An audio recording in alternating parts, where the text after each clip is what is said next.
Hello दोस्तों, नमस्कार। मैं दीपक कुमार स्वागत करता हूं आपके अपने यूट्यूब चैनल गुरुकुल पॉइंट में। कैसे हैं दोस्तों? उम्मीद करता हूं बहुत अच्छे होंगे।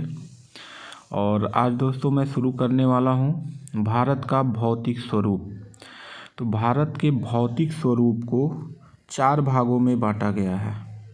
नंबर 1, उत्तर का पर्वतीय भाग। नंबर 2, उत्तर का विशाल मैदान। नंबर 3, दक्षिण का प्रायद्वीपीय पठार। नंबर 4, समुद्र तटीय मैदान।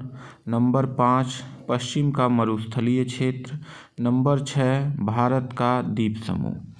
एक एक के बारे में समझते हैं। सबसे पहले नंबर 1 समझते हैं। पर्वतीय क्षेत्र कहलाता है, जिसमें 3 जो है इधर आपका है पर्वत श्रृंखला।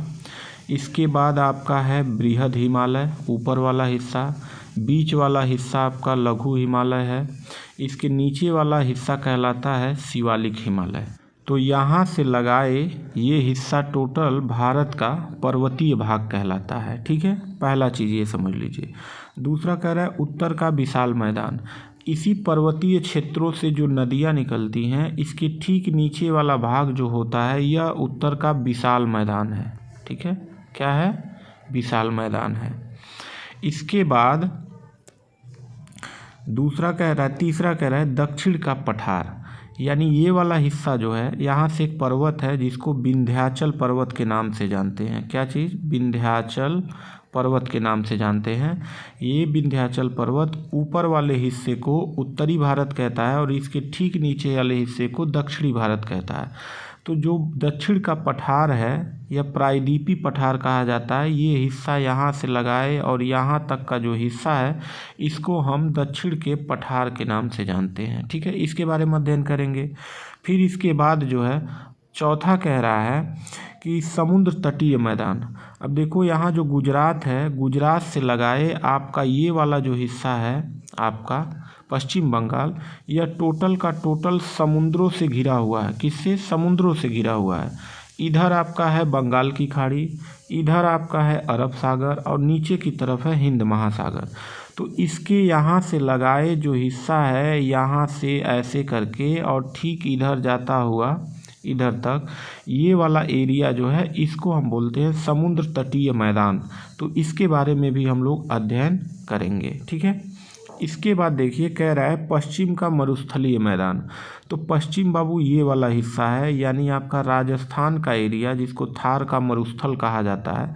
इसका अध्ययन हम 5वें नंबर में करेंगे, जिसको हम कहते हैं पश्चिम का मरुस्थलीय मैदान। ठीक है, इसके बाद कह रहा है भारत के द्वीप समूह। अब देखो द्वीप समूह किसे कहते हैं? स्थल का ऐसा भाग जो चारों तरफ जल से घिरा हुआ हो उसे द्वीप कहते हैं, और स्थल का वह भाग जो 3 तरफ जल से घिरा हुआ हो उसे प्रायद्वीप कहते हैं। जैसे भारत 3 तरफ जल से महासागरों से घिरा हुआ है तो इसे हम क्या कहेंगे? प्रायद्वीप कहेंगे। इसीलिए भारत का जो दक्षिणी भाग है इसको प्रायद्वीपीय पठार कहा जाता है। ठीक है, तो देखो द्वीपों में ये आपका जो है यहाँ पे म्यांमार है, और म्यांमार के ठीक नीचे यहाँ पे जो है ऐसे ऐसे ढेर सारे द्वीप हैं जिसको अंडमान निकोबार द्वीप समूह कहा जाता है। और 10 डिग्री चैनल इसको क्या करता है? अंडमान को ऊपर की तरफ और निकोबार को नीचे की तरफ करता है। तो इन द्वीपों के बारे में भी हम लोग अध्ययन करेंगे। इसके बाद यहाँ पे आपका लक्षद्वीप है, ये भी भारत का हिस्सा है। इसको भी हम लोग क्या करेंगे? अध्ययन करेंगे। ठीक है, चलिए अब समझते हैं सबसे पहले उत्तर का विशाल पर्वत के बारे में। ठीक है, तो इसके बारे में हम लोग जानेंगे। तो उत्तर का विशाल पर्वत जो है, अभी मैंने बताया कि जम्मू कश्मीर से लगाए भारत में आपके अरुणाचल प्रदेश तक इधर जाता है, और यही चीज़ आपका इधर निकल आता है एक पाकिस्तान की तरफ, ऐसे दक्षिण की ओर घूम जाता है, और एक निकल जाता है अफ़गानिस्तान से होते हुए दक्षिण की तरफ घूम जाता है, और इधर अरुणाचल प्रदेश से होते हुए इधर दक्षिण की तरफ जाता है, म्यांमार तक पहुंच जाता है। ठीक है, जो पाकिस्तान में जो पर्वत श्रृंखला बनता है इसे सुलेमान पर्वत कहते हैं, सुलेमान पर्वत श्रृंखला कहते हैं। इसके बाद जो अफ़गानिस्तान की तरफ जाता है इसे हिंद कुश कहा जाता है, हिंद कुश पर्वत श्रृंखला कहा जाता है। ठीक है, तो ये हमारा जो है पर्वतीय क्षेत्र है, इसके बारे में हम लोग अध्ययन करेंगे। हिमालय की उत्पत्ति कैसे हुआ है?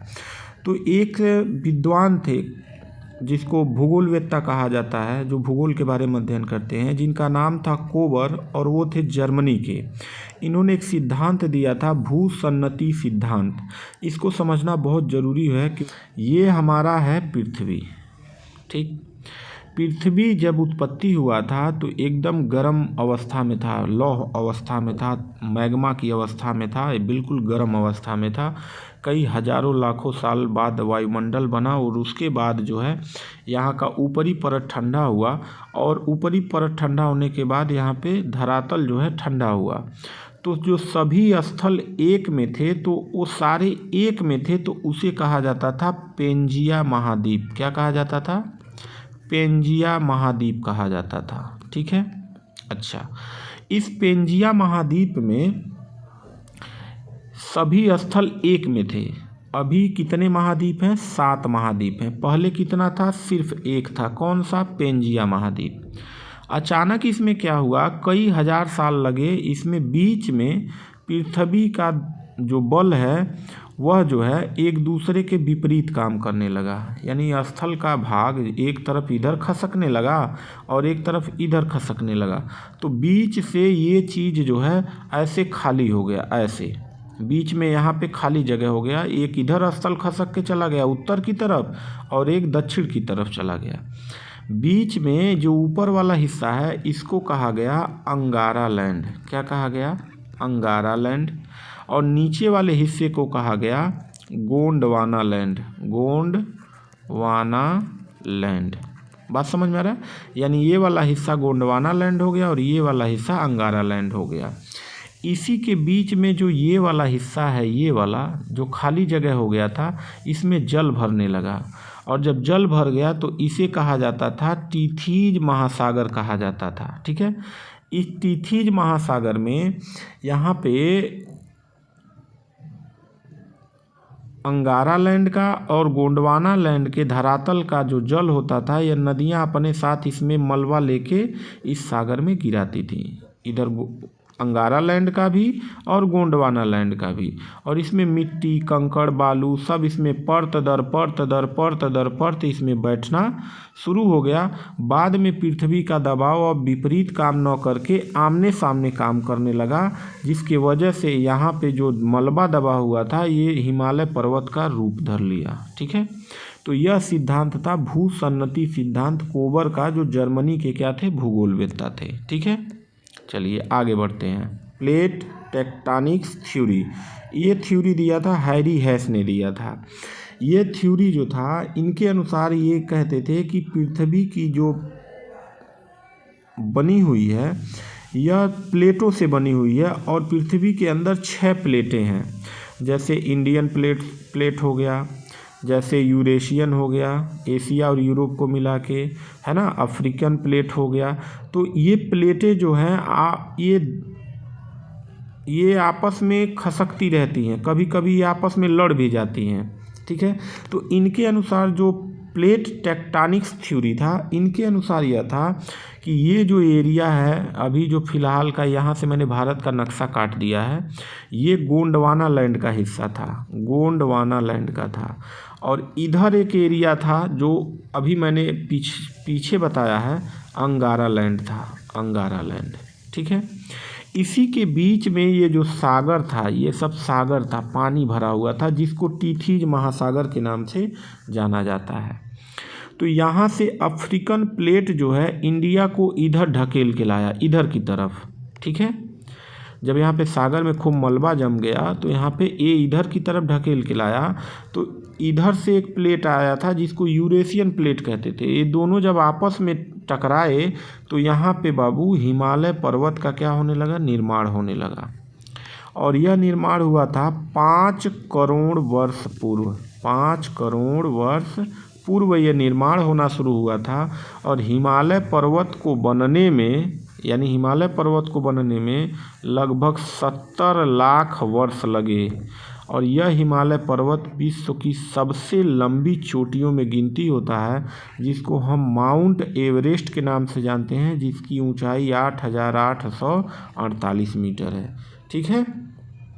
चलिए अब इसको, इसी हिमालय पर्वत को 4 नामों से जानते हैं। एक तो हिमालय पर्वत के नाम से जानते हैं, एक मोड़दार पर्वत के नाम से जानते हैं क्योंकि यहाँ पे बलन की क्रिया हुई थी, बलन मतलब मोड़ पड़ने लगा, इसीलिए इसको बलित पर्वत के भी नाम से जानते हैं। और सबसे नवीन पर्वत के नाम से जानते हैं, जो 5 करोड़ वर्ष पूर्व बना है उसको नवीन पर्वत के नाम से हम लोग जानते हैं। ठीक, अब इसी हिमालय पर्वत को ऐसे करके ये हमारा जो है हिमालय पर्वत जो है ये हमने भारत का मैप बना दिया। यहाँ से जो हिमालय पर्वत है, यानी कि इस हिमालय पर्वत को 4 भागों में बांटा गया। कितने भागों में? 4 भागों में। एक को कहा गया ट्रांस हिमालय, ठीक है, या पार हिमालय, 2 नामों से जानते हैं। इसके बाद दूसरा कहा गया था वृहद हिमालय। क्या कहा गया था? वृहद हिमालय। तीसरा कहा गया था लघु हिमालय और चौथा कहा गया शिवालिक हिमालय। जो सबसे ऊपर वाला हिस्सा है, पर्वतों की श्रृंखला है, इसको हम कहते हैं ट्रांस हिमालय। इसके बाद ये वाला हिस्सा जो है एकदम अरुणाचल प्रदेश से लेके जम्मू कश्मीर तक, यहीं पे सबसे बड़े बड़े पर्वत हैं, इसलिए इसको बृहद हिमालय के नाम से जानते हैं। ठीक इसी के नीचे एक और पर्वत श्रृंखला है जिसको लघु हिमालय के नाम से जानते हैं, यानी ये पर्वत, इस पे जो पर्वत हैं थोड़े छोटे छोटे हैं। इसके बाद इसके नीचे एक और पर्वत श्रृंखला है जो शिवालिक हिमालय के नाम से जानते हैं। इधर की तरफ जो है कि हिमालय पर्वत का चौड़ाई अधिक हो जाता है और इधर की तरफ जाते जाते म्यांमार की तरफ पतला हो जाता है और इधर पाकिस्तान और अफ़गानिस्तान की तरफ भी यहाँ पे क्या हो जाता है? पतला पतला हो जाता है। ठीक है, तो इसके आगे का हम लोग पढ़ेंगे कि ट्रांस हिमालय और बृहद हिमालय और लघु हिमालय और शिवालिक हिमालय। तो सबसे पहले हम लोग पढ़ेंगे ट्रांस हिमालय। यह जो वीडियो आएगा ये अगले वीडियो में आएगा। तो उम्मीद करता हूँ कि आपको यह वीडियो अच्छा लगा होगा। अगर अच्छा लगा है तो प्लीज़ कमेंट करके बताइए। मिलते हैं नेक्स्ट वीडियो में, तब तक के लिए थैंक यू।